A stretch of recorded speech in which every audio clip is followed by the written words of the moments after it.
Wapenzi watazamaji wa Kizimkazi Social Online TV, karibu ukiwa na mimi mtangazaji wako Faida Bahati. Leo tupo maeneo ya Kizimkazi ambapo kuna mapokezi ya mwenge na kuweka jiwe la msingi hoteli ya Johari. Karibu tusherekee kwenye sherehe hizi mwanzo mwisho, usitoke, endelea kufuatilia.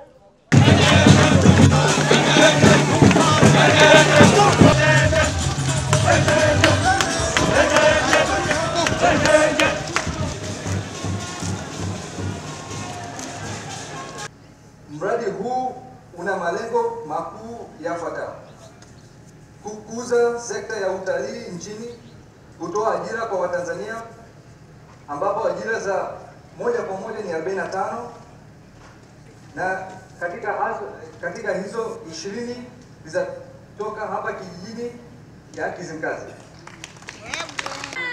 Mheshimiwa kiongozi wa mbio za mwenge wa uhuru pamoja na wakimbiza mwenge wa uhuru kitaifa, hapa tupo Kizimkazi Mkunguni. Haya ndo mambo ya Dr. Mwinyi. Haya ndo mambo ya Mama Samia Suluhu Hassan. Kupitia ile ziara ya Rotua imebua alo mwenye mradi huu ni wazawa, ni wa Tanzania. Kwa kweli ndugu wananchi na ndugu viongozi, mimi naendelea kuwashukuru sana. Lakini pia naendelea kupongeza Mheshimiwa mkuu wetu wa wilaya pamoja na kamati yake ya usalama wa wilaya.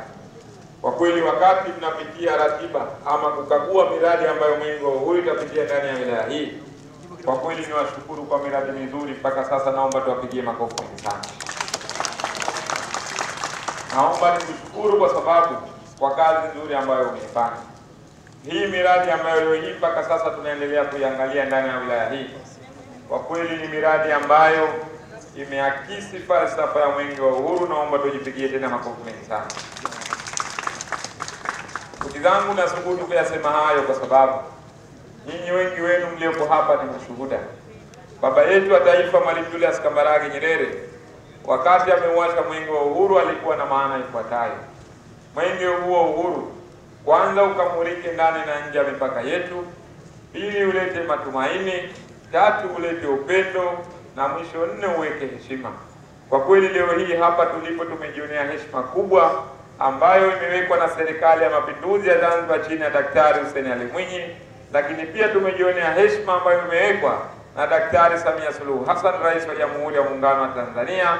Naomba tuwapigie makofi mengi sana viongozi wetu hawa. Ndugu zangu, leo hii kama ulikuja Kizimkazi zaidi ya miaka 3-4 nyuma iliyopita, Kizimkazi ya sasa na ile ni tofauti kabisa. Kizimkazi leo hii imekuwa ni sehemu ambayo inaangaliwa kwa jicho la kipekee. Ndani ya Zanzibar sasa hivi ukizungumza uwekezaji, moja kati ya maeneo ambayo ni mahsusi, basi unaiangalia Kizimkazi. Naomba tupige makofi mengi sana. Pamoja sasa tunamshirikisha na kiongozi wa hoteli hii. Nasogea karibu.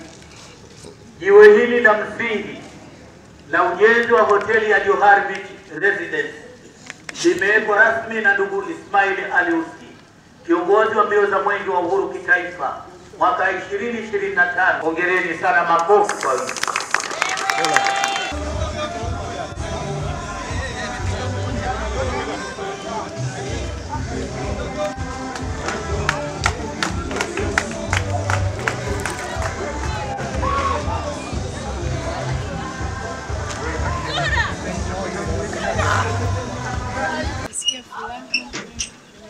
Nimeshuhudia mwenge kwa sijawahi kuona tangu kuzaliwa mwenge.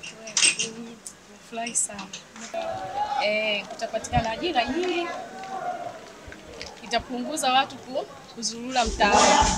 Habari. Salama.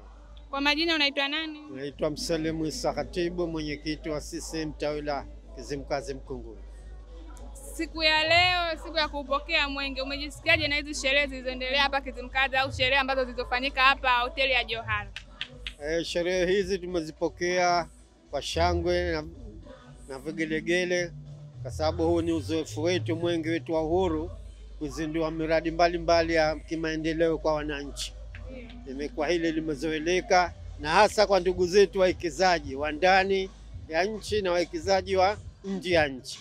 Wameliunga mkono swala hili kwa kufungua miradi yao ili ifunguliwe na mwenge, ili wananchi waweze kupata maendeleo ya jamii kwa pamoja. Kama rais tunawapongeza sana sana kwa kuwapa ruhusa wawekezaji ndugu zetu kutoka nje kuwekeza shughuli mbalimbali za kimaendeleo katika nchi zetu hizi, Tanzania bara, Tanzania Zanzibar. Kwa kweli tunashukuru marais wetu hawa, wawe na msimamo huo na wawe na moyo huo wa kishujaa, iwe ni mfano kwa viongozi wengine.